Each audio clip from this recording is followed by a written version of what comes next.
parce qu'il nous aime. Alléluia. Amen. À notre tour, nous aussi, nous devons non seulement avoir confiance en lui, avoir foi en lui, et aussi l'aimer de tout notre cœur, de toute notre âme, de tout notre esprit. Et dépouillons-nous, lavons-nous de tout ce qui abîme notre corps, notre âme, notre esprit. Et demeurons dans la sanctification en respectant Dieu. Et le Saint-Esprit restera avec nous pour nous conduire en toutes choses, pour nous diriger en toutes choses. Car la parole de Dieu déclare que sans le Saint-Esprit, nous ne pouvons rien faire, nous ne pouvons rien qui va plaire à Dieu. Alléluia. Amen. Et en parlant du Saint-Esprit, je vais dire que nous continuons avec le thème que le pasteur Mado a commencé à nous enseigner, le Saint-Esprit. Moi, je ne vais pas nous enseigner, mais je vais juste nous exhorter sur le Saint-Esprit. Et notre sous-thème cet après-midi, c'est le Saint-Esprit qui vivifie. Le Saint-Esprit donne la vie. Alléluia. Nous allons lire la parole de Dieu dans le livre de Jean 6, versets 60 à 71. Et pour comprendre ce passage qui vient d'être lu, je vais essayer de commenter à partir du verset 1 jusqu'à 59 et nous allons comprendre dans quel contexte Jésus a parlé, le Seigneur Jésus a parlé, dans quel contexte ses disciples ont parlé. Nous savons tous que Jésus a commencé son ministère rempli du Saint-Esprit et revêtu du Saint-Esprit. Il y avait le Saint-Esprit sur lui comme un vêtement et il était aussi rempli du Saint-Esprit. Il a commencé son ministère, oui, en allant de ville en ville, de village en village, en faisant du bien, en guérissant, en faisant des miracles, en accomplissant des grandes choses, en enseignant dans les synagogues et partout. Et l'histoire qui nous intéresse se passait en Judée, où Jésus était avec ses disciples, il était en Galilée plutôt, il était avec ses disciples et une grande foule. Ce jour, Jésus a même accompli un grand miracle. Il a multiplié 5 pains et 2 poissons pour au moins 5000 personnes. Et le soir venu, il a marché sur l'eau en allant rejoindre ses disciples qui ont pris la barque, qui sont allés de l'autre côté du lac vers Capernaum. Et le lendemain matin, la foule devant qui Jésus avait accompli ce miracle, ne voyant pas Jésus, et ne voyant pas aussi ses disciples, montaient dans les barques qui étaient là et allaient le rejoindre de l'autre côté du lac vers Capernaum. Et lorsque la foule trouvèrent Jésus de l'autre côté, ils lui disent: mais maître, quand est-ce que es-tu arrivé ici? Et Jésus leur dit: mais vous me cherchez. Vous ne me cherchez pas parce que vous avez vu des miracles. Vous ne me cherchez pas parce que vous voulez savoir ce qui se passe. Mais vous me cherchez parce que vous avez mangé et que vous avez été rassasiés. Ne travaillez pas pour la nourriture qui périt.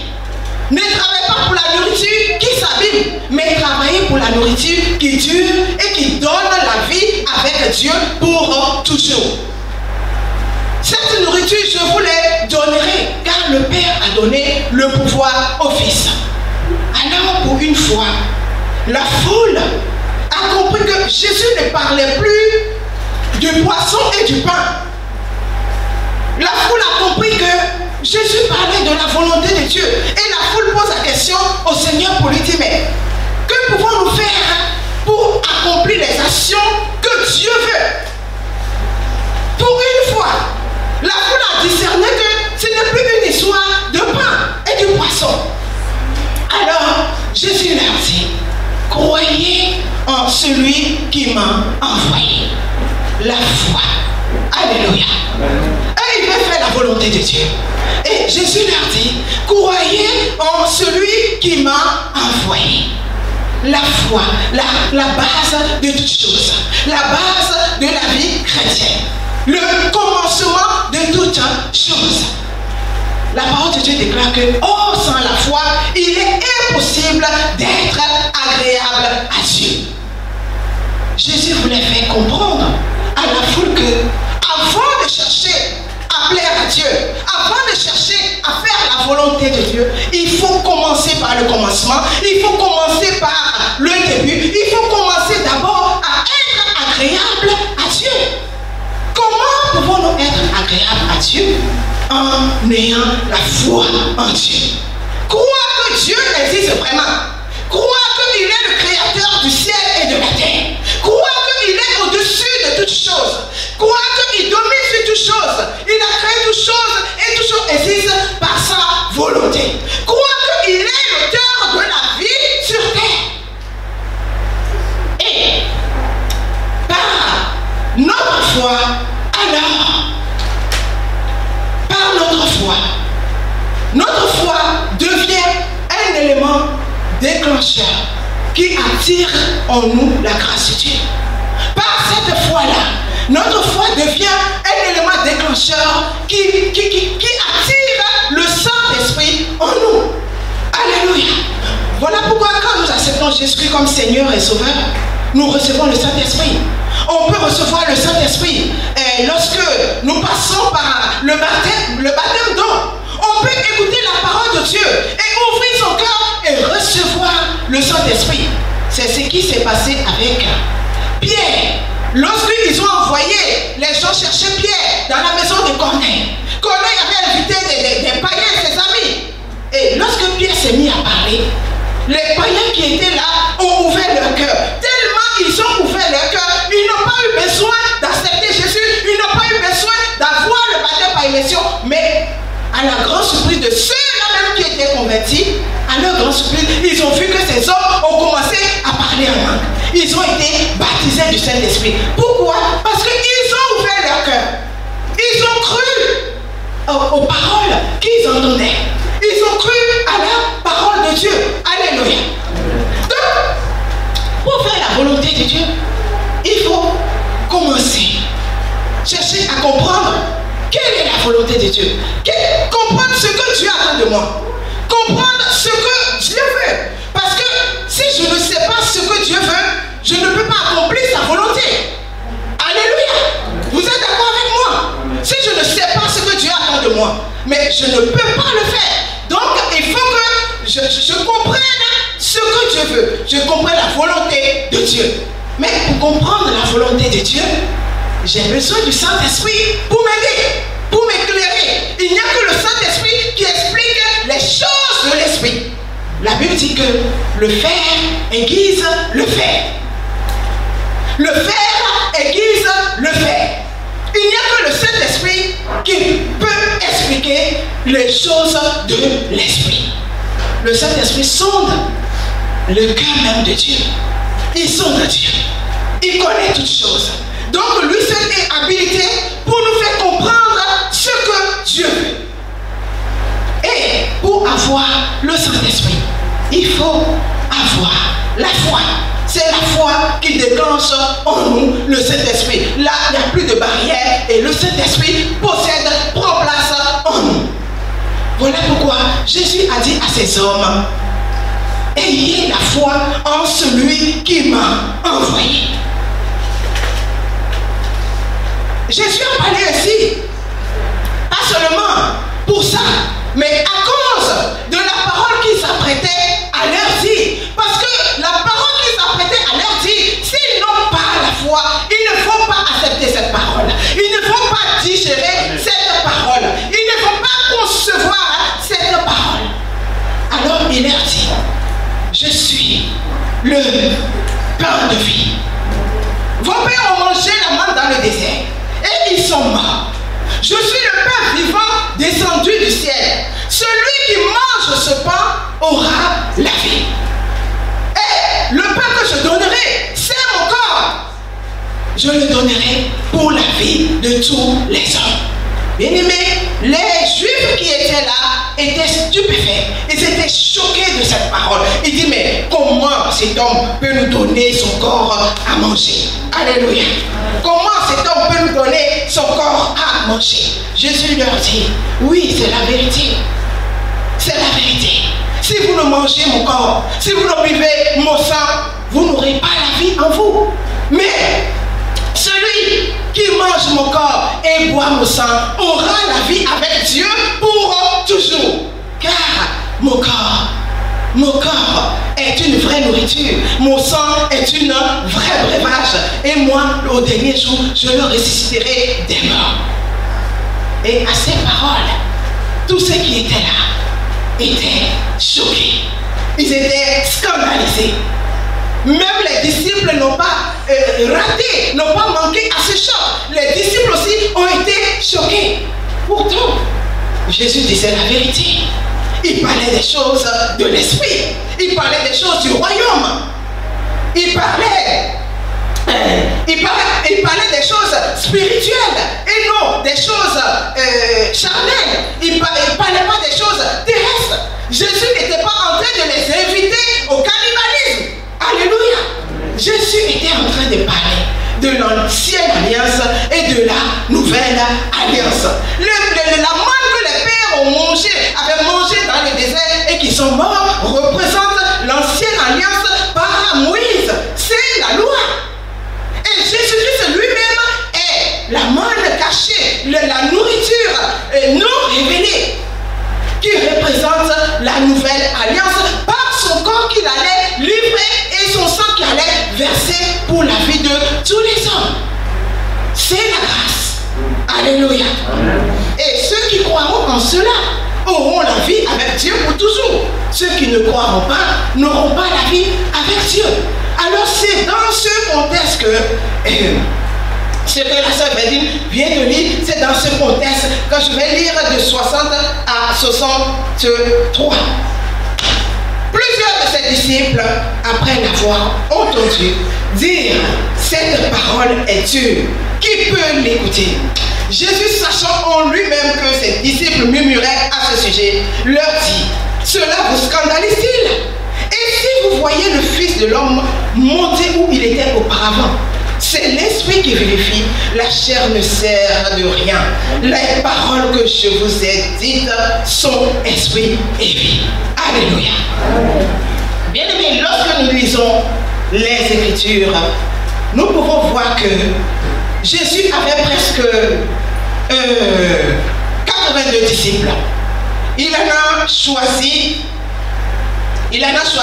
12 comme apôtres. Et les 70 sont restés comme disciples. Lorsque nous lisons Luc 6, 13, il est dit ceci: en ce temps-là, Jésus se rendit à la montagne pour prier. Et il passa toute la nuit à prier Dieu. Quand le jour parut, il appela ses disciples et en choisit 12, auxquels il donna le nom d'apôtres. Quand nous lisons Luc 10, 1, il est dit: après cela, Jésus désigna encore 70 autres disciples et il les envoya 2 à 2 devant lui dans toutes les villes et dans tous les lieux où lui-même il devait aller. Donc, nous pouvons dire que Jésus a à peu près, et peut-être plus, 82 disciples et il a choisi 12 comme apôtres et 70 sont restés comme disciples. Alléluia. Et c'est toutes les 12 apôtres et les 70 disciples ont reçu tous les mêmes enseignements. Ils ont marché avec le Seigneur Jésus, ils ont mangé avec lui, ils ont bu avec lui, ils ont expérimenté beaucoup de choses avec lui, ils ont vu des miracles et même, il y en a parmi eux-mêmes qui ont chassé des démons. Mais, ce jour-là, après avoir écouté, entendu la parole de Dieu, ils disent: cette parole est Dieu, qui peut l'écouter? Bien-aimé, Jésus s'aperçoit que ses propres disciples murmuraient contre sa parole. Ses propres disciples critiquaient sa parole. Ses propres disciples doutaient de sa parole. Pourtant, ceux-là, il a marché avec eux. C'est à eux qu'il a dévoilé les mystères du royaume. C'est à eux qu'il a dévoilé les secrets du royaume. D'habitude, quand il parle à la foule en parabole. Mais aux disciples, il va directement. Il ne parle clairement. Ils ont expérimenté des choses avec lui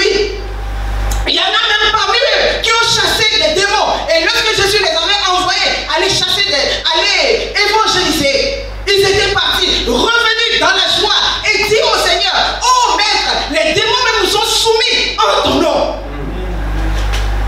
Ils étaient en ce moment heureux. Et Jésus va leur dire, oui, pendant que vous étiez en train de travailler, moi je voyais Satan tomber du ciel comme un éclair. C'est pour cela que je vous ai donné le pouvoir de marcher sur les serpents et les scorpions et sur toute l'absence de l'ennemi. Et rien ne pourra vous nuire. Car je suis venu aussi dans ce monde pour confondre les œuvres du diable. Je suis venu dans ce monde pour détruire les œuvres du diable. Et vous allez faire autant. Mais attention. Alléluia. Amen. Mais attention, ne vous réjouissez pas parce que les démons vous sont soumis. Réjouissez-vous de ce que vos noms sont inscrits dans les cieux.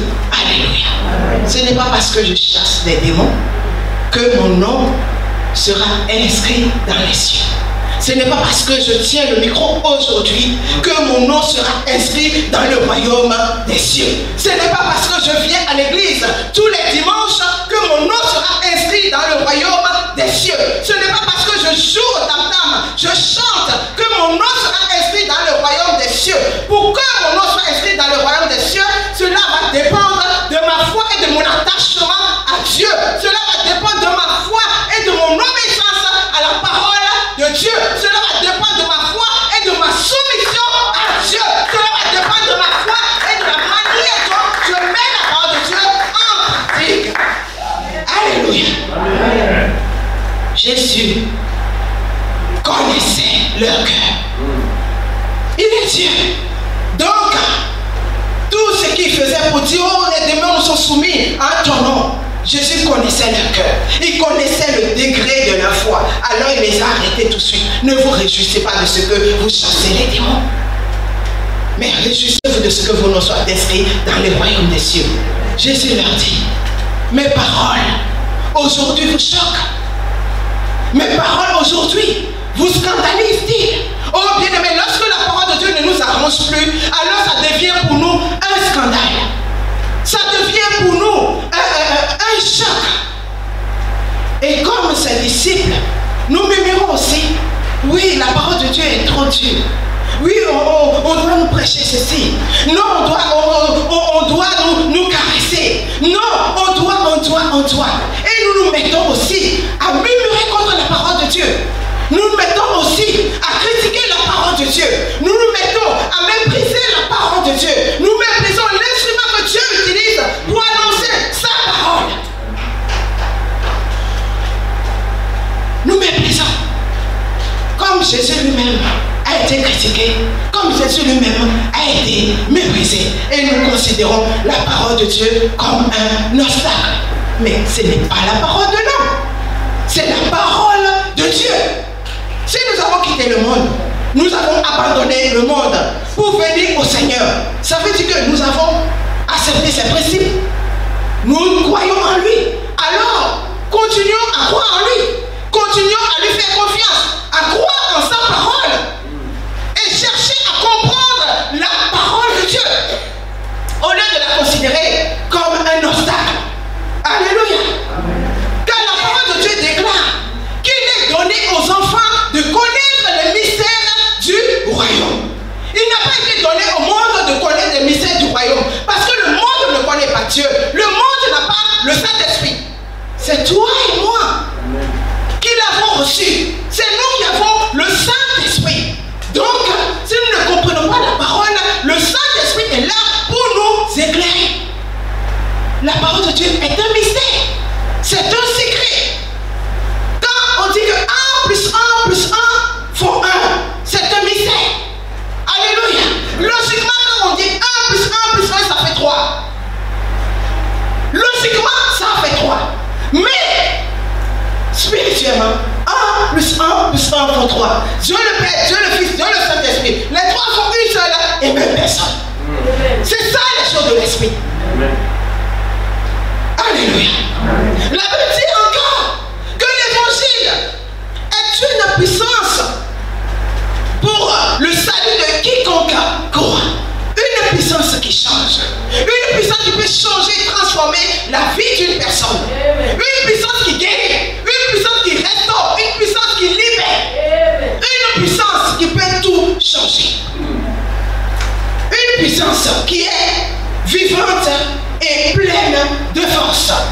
Oh bien-aimé, elle entre en nous en profondeur. Elle va jusqu'au fond de notre cœur. Elle va jusqu'au fond de nos articulations, jusqu'à la moelle. Elle juge les intentions et les pensées du cœur. La parole de Dieu, c'est Dieu lui-même, qui est devenu un homme, qui a habité parmi les hommes. Les hommes ont contemplé sa gloire.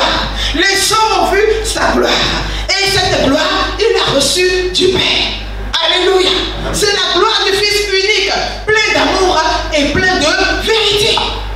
Alors, si nous disons que la parole de Dieu est Dieu, alors ça veut dire que nous disons que Dieu est Dieu. Mais est-ce que nous pouvons oser dire que Dieu est Dieu, vu d'où il nous a enlevés? Alléluia.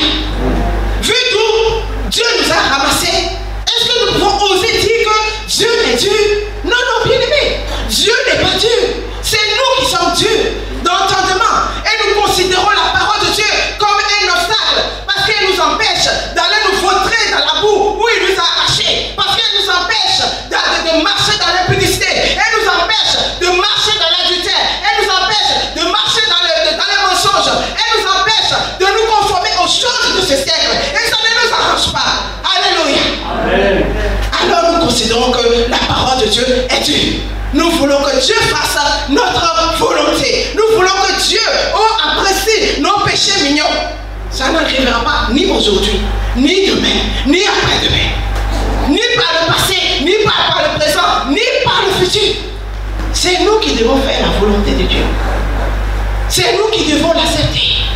Si nous nous entêtons à tout moment à rejeter la parole de Dieu, alors, oh bien-aimé, la parole de Dieu n'a pas encore fini de nous choquer. Elle nous choquera encore plus, plus encore et encore. Alléluia. Et la parole de Dieu dit dans Matthieu 21, verset 43 que le royaume de Dieu vous sera enlevé et sera donné à une nation qui en rendra les fruits. Si nous, le royaume de Dieu nous a été donné et que nous sommes là à fermer notre cœur, à tout le temps le rejeter, ça sera donné à une autre nation, à celui qui va vraiment ouvrir son cœur à Dieu et Dieu va accomplir de grandes choses avec la personne. Alléluia. C'est pourquoi la parole de Dieu déclare que ne m'adore pas, je susciterai des pierres pour m'adorer. Les pierres, c'est qui? Les pierres, c'est celui-là qui était dans l'impudicité hier. Les pierres, c'est celui-là qui était dans l'occultisme hier. Les pierres, c'est celui qui était homosexuel hier. Les pierres, c'est celui qui était lesbienne hier. Les pierres, c'est celui qui était sorcier hier. Aujourd'hui, cette personne écoute la parole de Dieu. La personne ouvre son cœur. Il accepte le Seigneur. Il est réellement converti. Il est prêt à faire la volonté de Dieu. Dieu va accomplir les grandes choses avec cette personne et tu vas en être jaloux. Tu vas dire, mais comment se fait-il que je suis dans le Seigneur depuis 30 ans, depuis 20 ans, et cette personne est arrivée hier seulement et que le Seigneur l'utilise? Mais tu veux faire ta volonté. Dieu n'a pas que ça à faire. Alléluia. Tu veux faire ta volonté. Et ceux qui veulent faire la volonté de Dieu, Dieu va les utiliser. D'où la parole qui dit, les premiers seront les derniers. Les derniers seront les premiers. Mais je dis au nom de Jésus, ce n'est pas ton cas cet après-midi. Tu ne seras jamais le dernier. Tu seras toujours le premier. Parce que le Saint-Esprit va te convaincre. Tu sauras comprendre la parole de Dieu. Et tu ne vas pas passer ton temps à rejeter la parole de Dieu. Alléluia. Amen. Ne considérons pas que la parole de Dieu ne soit pas pour nous un obstacle. Jésus dit à ses disciples, mes paroles vous effraient, mes paroles vous scandalisent. Mais quand vous allez voir le Fils de l'homme remonter d'où il vient, mais qu'est-ce que vous allez faire? Vous allez creuser la terre et rentrer dedans? Qu'est-ce que vous allez faire? Je ne suis pas venu pour faire des choses normales. Je ne suis pas venu pour accomplir, pour vous présenter des choses logiques. Je suis venu accomplir des choses qui dépassent l'entendement, des choses extraordinaires, des choses que la bouche ne peut pas expliquer, des choses que l'homme ne peut pas expliquer. Si vous voulez toujours voir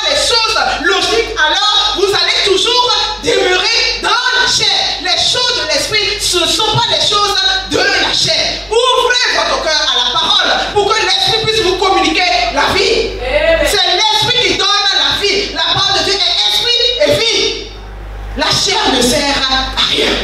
La chair sans l'esprit est limitée. La chair sans l'esprit est incomplète. La chair sans l'esprit ne peut pas faire grande chose. En tout cas, qu'il puisse plaire à Dieu. Voilà pourquoi Jésus lui-même dit, sans le Saint-Esprit, vous ne pouvez rien faire. Alléluia. La parole de Dieu est vérité et vie. Elle donne la vie à notre corps, à notre âme, à notre esprit. Ceux-là qui ont ouvert leur cœur à la parole de Dieu ont vu le Fils de l'homme monter là où il était. C'était ceux-là qui ont mangé avec lui. C'était ses apôtres. Le jour de après sa résurrection, le jour de son ascension, ils l'ont vu remonter là où ils étaient. Mais ça ne les a pas choqués, ça ne les a pas troublés, ça ne les a pas traumatisés pour dire oh là là, mais qu'est-ce qu'on voit, qu'est-ce qui se passe? Non, parce qu'ils avaient cru en sa parole. La Bible nous dit dans Actes 1, 9 que après avoir dit cela, il fut élevé pendant qu'il le regardait et une nuage il l'a vu monter là où il était auparavant, d'où il venait. Il pouvait dire non, nous ne pouvons pas croire à cette parole. Mais ils ont cru. Ils ont laissé la porte de leur cœur ouverte. Ils ont laissé la porte de leur cœur ouverte à la parole de Dieu. Ils ont laissé la porte de leur cœur ouverte à l'esprit. Ils ont laissé la porte de leur cœur ouverte à la promesse que Jésus leur avait donnée pour dire restez là, ne partez pas. Une puissance viendra sur vous, le Saint-Esprit, et vous serez mes témoins. Oui, à Jérusalem, dans toute la Judée, en Samarie, jusqu'aux extrémités de la terre. Ils ont cru à cela. Ils ont espéré. Encore et encore. Ils ont espéré. Ils ont espéré. Ils ont prié tous ensemble. Et jusqu'à ce que le jour de la Pentecôte, ils ont reçu le Saint-Esprit. Et le Saint-Esprit leur a communiqué la vie. Et à leur tour, ils ont manifesté la vie de l'Esprit en accomplissant de grandes choses.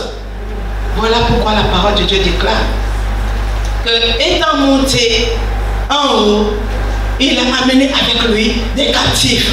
Et il a fait des dons aux hommes. Et ces dons nous permettent de devenir, ces dons nous rendent capables d'être des ministres d'une nouvelle alliance.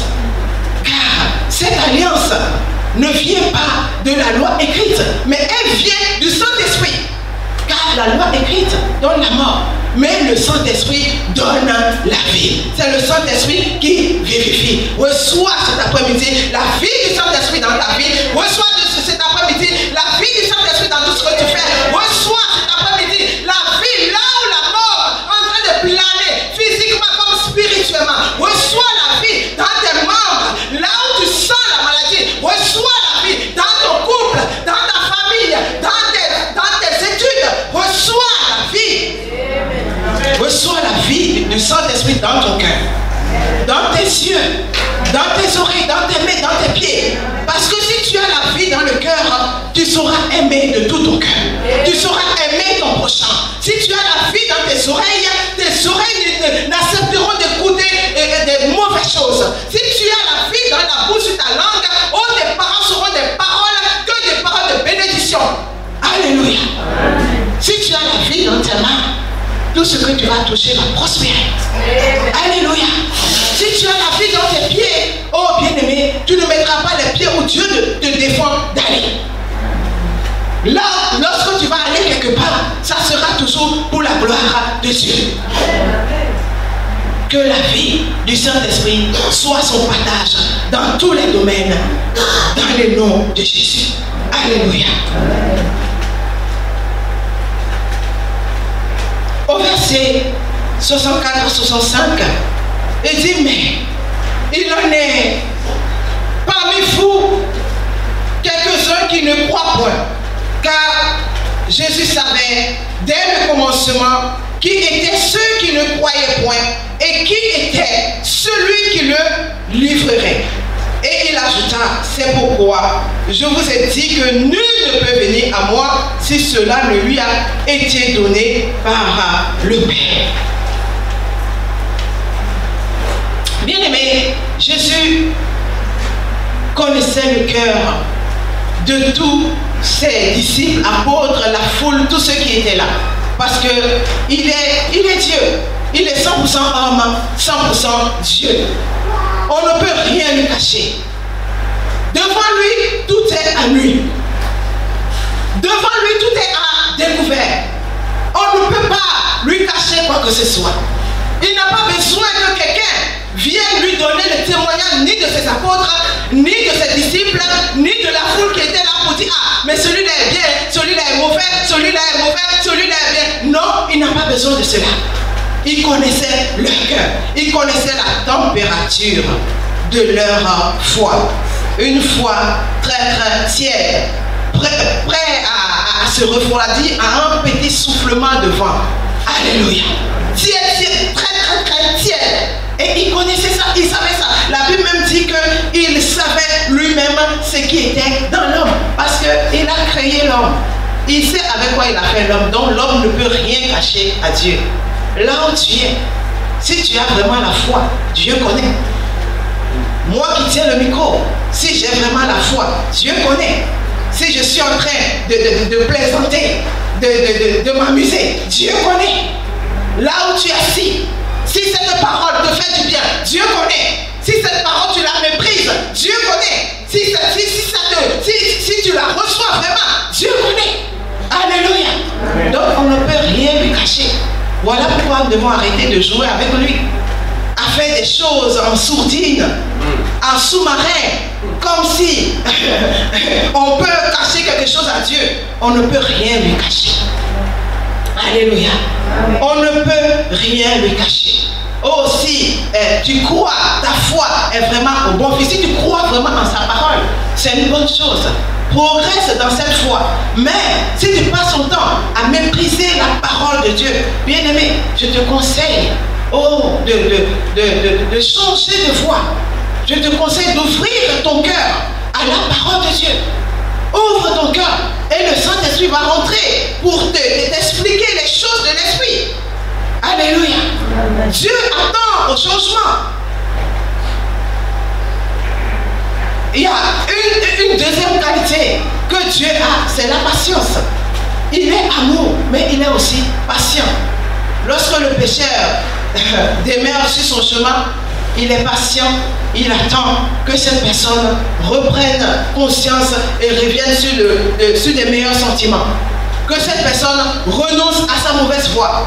Alors Dieu est patient.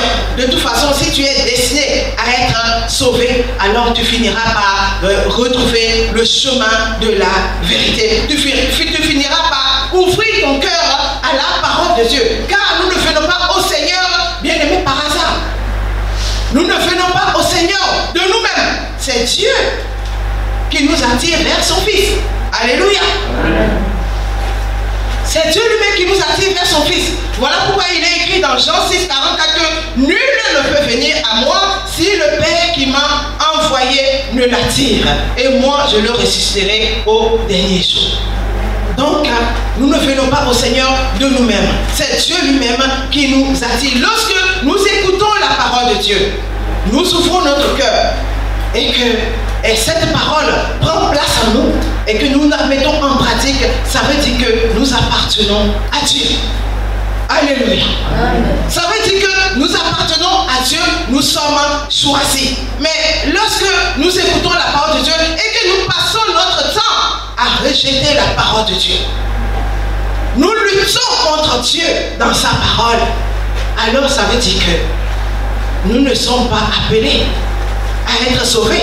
Nous devons savoir que tout le monde n'est pas appelé à être sauvé.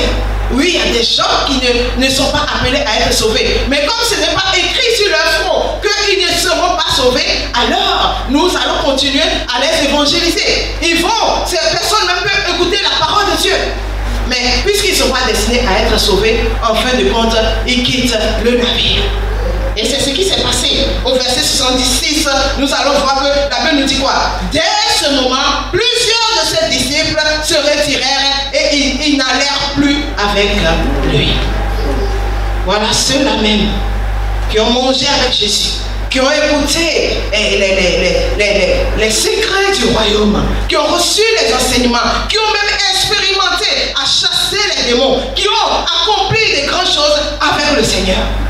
Et tout à coup, ils ne croient plus à la parole de Dieu. Ils ne croient plus, au point de quitter le navire, au point de ne plus marcher avec Jésus, parce que la parole de Dieu les a choqués. Aujourd'hui, parmi nous, il y en a. On m'a choqué, on m'a blessé avec la parole de Dieu. On m'a fait, on m'a dit, et on reste à la maison. Oh mon frère, ma soeur, qu'est-ce qui se passe? Non, maintenant je prie à la maison.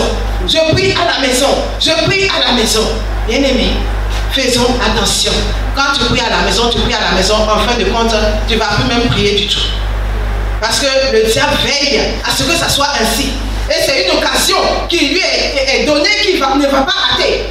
Du moment que tu ne viens plus et que tu restes à la maison, alors là, il est très très heureux parce qu'il va faire tout possible pour que tu laisses tomber, pour que tu abandonnes. Bien-aimés, faisons très très attention. Parmi nous, personne ne doit avoir un cœur mauvais, qui ne croit plus à la parole de Dieu, qui ne croit plus au point d'abandonner le Dieu vivant. Alléluia. Si tu abandonnes Dieu, où vas-tu? Sur qui tu vas t'appuyer? Sur qui tu vas t'appuyer? Sur celui-là qui n'a aucune compassion? Sur celui-là qui n'a aucun amour? Sur celui-là qui n'a aucune miséricorde? Le diable, c'est celui qui veut t'appuyer. La Bible dit, j'ai mis devant vous deux chemins, le chemin de la vie et le chemin de la mort. Mais je vous conseille de choisir le chemin de la vie. Bien-aimé, choisis le chemin de la vie et tu auras la vie. Jésus-Christ est le chemin, la vérité et la vie. Alléluia. Garde ce chemin. Garde ce chemin. Aujourd'hui, tu crois peut-être que oui, ce n'est que des histoires. Je n'ai pas besoin de cette vie-là maintenant. Je vais aller faire ma vie d'abord. Mais au moment où tu vas te rendre compte, il va être peut-être trop tard. Regardons un peu ce qui se passe dans le monde aujourd'hui. Regardons un peu les infos. Tout ce qui se passe aujourd'hui.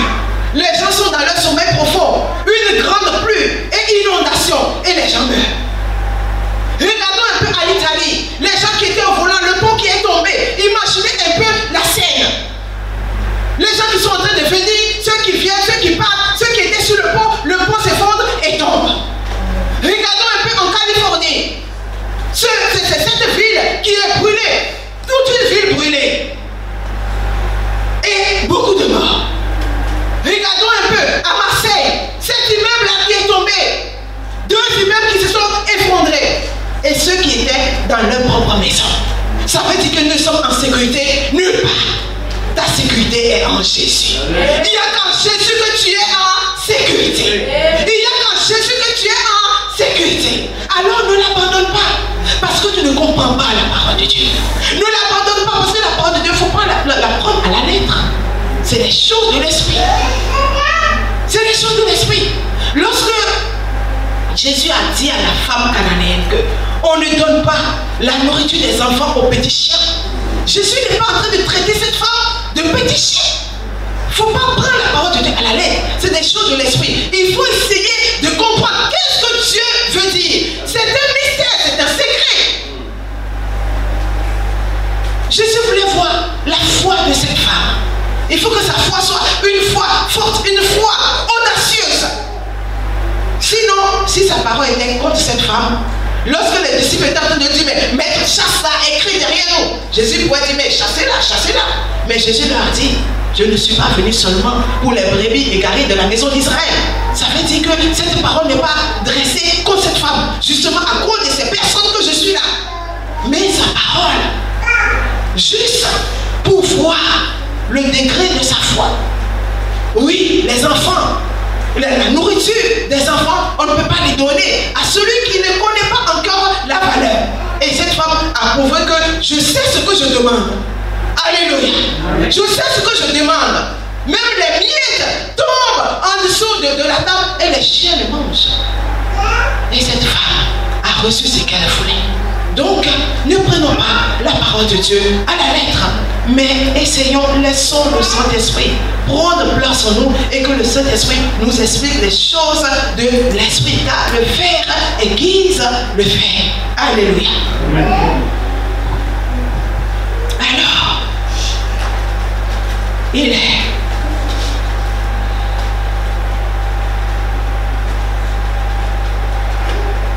le verset 67 à 69, il est dit, Jésus dit donc aux 12, et vous, ne voulez-vous pas aussi vous en aller?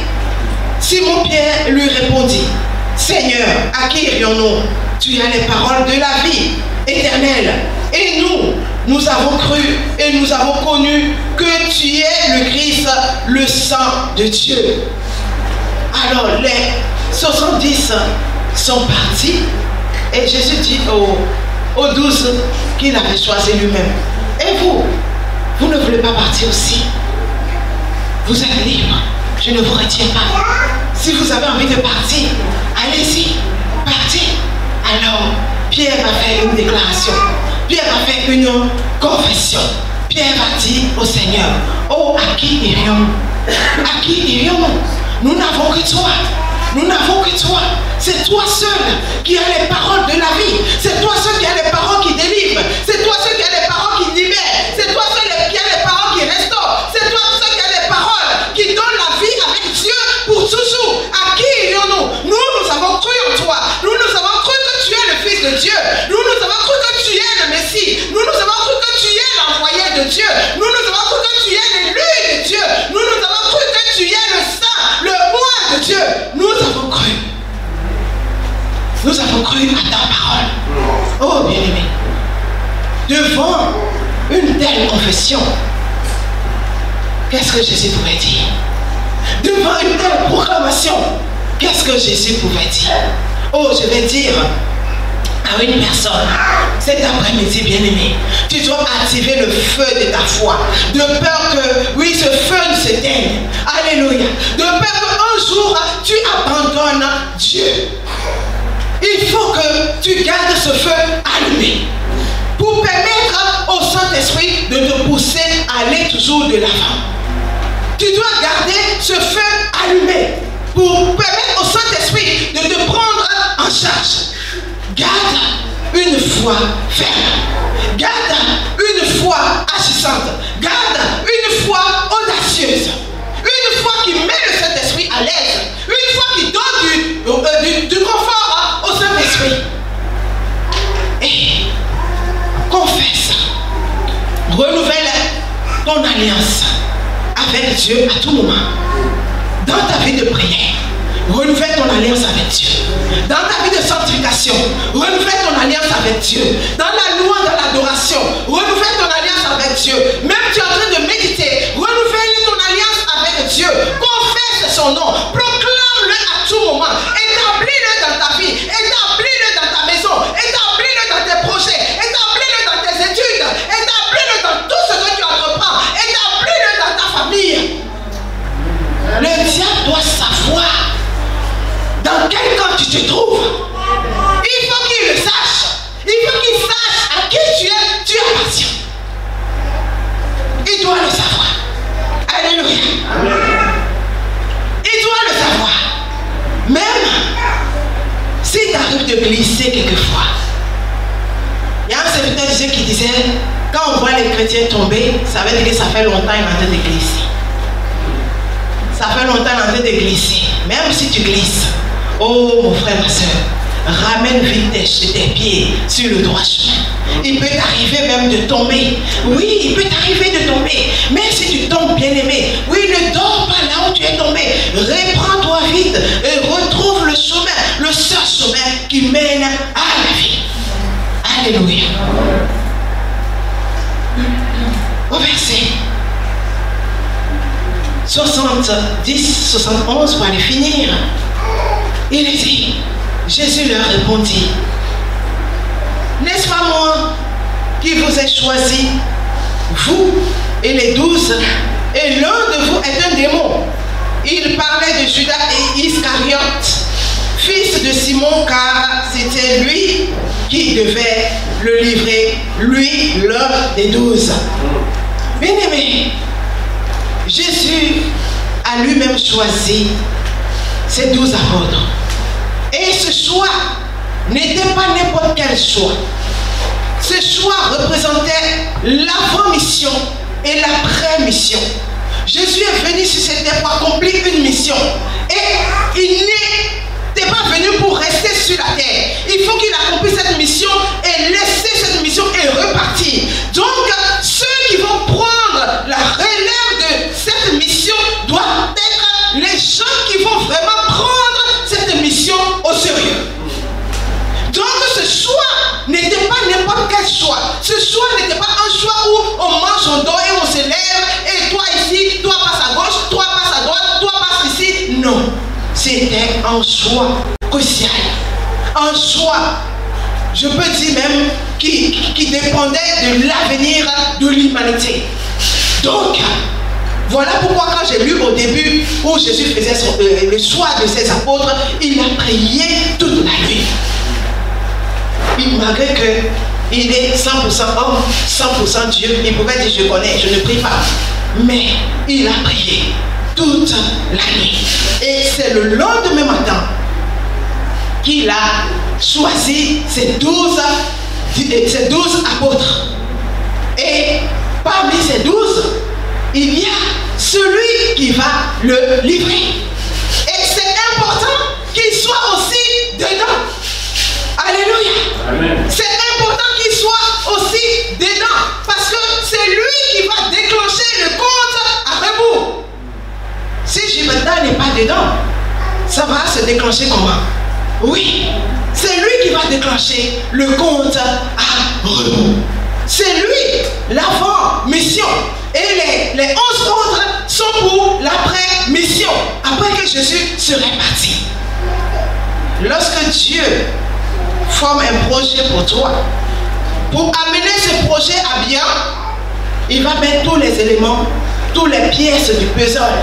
Même s'il y a des pièces qui font mal, et même s'il y a des pièces qui vont te briser, ces pièces ça font partie du projet de Dieu. Ce sont ces pièces qui vont faire que le projet va aller à son terme. Sans ces pièces qui vont faire mal, le projet n'aboutira jamais. Alléluia. Le projet n'aboutira jamais. Jésus lui-même a choisi Judas. Et en le choisissant, ça veut dire qu'il a consommé la volonté de Dieu. Il a consommé la volonté de Dieu. Il voulait aller jusqu'au bout de sa mission.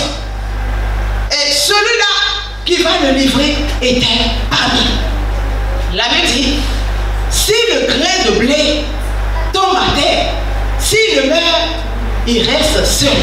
Mais s'il meurt, il produit beaucoup de fruits. Mais pour que le grain de blé tombe à terre, il faut que quelqu'un dépose le grain de blé à terre. Alléluia. Amen. Si le grain de blé reste dans son sac, jamais il ne va mourir. Jamais il ne va produire de fruits. Il faut que le grain de blé tombe à terre. Mais pour que le grain de blé tombe à terre, il faut une personne. Il faut quelqu'un qui fasse tomber le grain de blé à terre. Judas a fait tomber le grain de blé à terre. Et ceux qui vont se charger de le tuer l'ont tué. Et ensuite, il est ressuscité. Toi et moi, nous sommes ses fruits aujourd'hui. Alléluia. Alléluia. Alléluia. Bien-aimé, ne crains pas les éléments qui représentent Judas dans le projet que Dieu va faire pour toi. Il faut l'accepter. Parce que si tu ne veux pas, non mais ça ne peut pas se passer autrement. Tu es obligé de l'accepter. Parce que il faut toujours souffrir pour arriver au bout. Sinon, c'est trop facile. Alléluia. Donc, Dieu t'amène quelque part et que tu rencontres des difficultés et que des situations, des épreuves, le combat se lève. Ces combats représentent Judas. Mais ne rejette pas ces combats. N'aie pas peur de ces combats. N'aie pas peur de ces pions. N'aie pas peur de ces éléments. Ils contribuent à ton élévation. Ils vont contribuer à la réussite du plan de Dieu. Lorsque tu traverses ces moments-là, La dureté de la situation va te faire découvrir le meilleur qui est caché en toi. Toi-même, tu ne sais pas que tu as la force. Mais c'est tellement dur, la situation que tu traverses est tellement dure que toi-même tu découvres que tu as la force. Toi-même tu ne sais pas que tu es patient. Mais la dureté de la situation t'amène à découvrir la patience que tu as en toi. Toi-même tu ne sais pas que tu es endurant. Mais la difficulté de la situation va mettre en évidence ta patience. Tu ne sais pas que tu as des potentiels, tu as des capacités. Mais la dureté de la situation va mettre tout ceci en évidence. Tu vas découvrir que tu as des choses. Et ce sont ces choses merveilleuses, tes potentiels, tes capacités, ta force, ton courage, ton endurance qui vont t'amener au sommet. Alléluia. Alors, n'aie pas peur. Ne crains pas les épreuves qui représentent Judas. Ne les crains pas. Elles sont là pour contribuer à ton élévation. On t'a accusé à tort. On t'a trahi. On a comploté contre toi.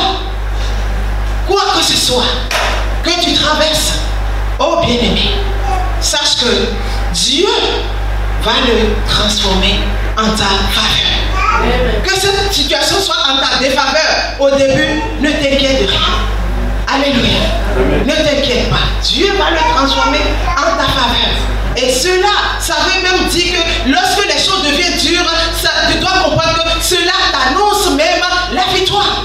Alléluia. Mais reste accroché. Ce qu'il ne faut pas faire, comme je l'ai toujours dit, n'abandonne jamais le Dieu vivant. N'abandonne jamais le Dieu vivant. Car c'est lui seul qui nous aime. C'est lui seul qui a formé pour nous des projets de paix et non de malheur. Lui seul veut donner un sens à notre vie. Lui seul a formé pour nous, a prévu pour nous de l'avenir. C'est pourquoi tu dois garder la foi ferme. Garde une foi agissante pour permettre au Saint-Esprit de ne pas te lâcher. Parce que sans le Saint-Esprit, tu ne peux rien faire. C'est lui seul qui te donne la vie. C'est lui seul qui t'éclaire. C'est lui seul qui t'illumine. C'est lui seul qui t'enseigne. C'est lui seul qui peut t'amener à faire les choses pour plaire à Dieu. Il n'y a pas un autre esprit. Ne dis pas que la parole de Dieu est dure. Ne rejette pas la parole de Dieu. Parce que toi, tu as le privilège de la comprendre. Le monde peut dire que la parole de Dieu est dure pour moi. Parce que le monde n'a pas le Saint-Esprit. Mais toi, tu as reçu le pouvoir de devenir enfant de Dieu. Alléluia. Tu as reçu le pouvoir de devenir enfant de Dieu. Et nous le sommes avec fierté. Ce que nous serons demain est encore caché. Le monde ne le voit pas. Mais dans notre cœur, nous avons la foi. Nous croyons que lorsqu'il reviendra, nous serons tels qu'il est. Car la Bible nous dit quoi? La Bible nous dit que tel qu'il est, tel nous sommes. Alléluia. Donc, ayons foi. Gardons cette foi. Gardons sa parole. Aimons sa parole. Aimons Dieu de tout notre cœur, de toute notre âme, de tout notre esprit. Que le Seigneur nous bénisse. Alléluia.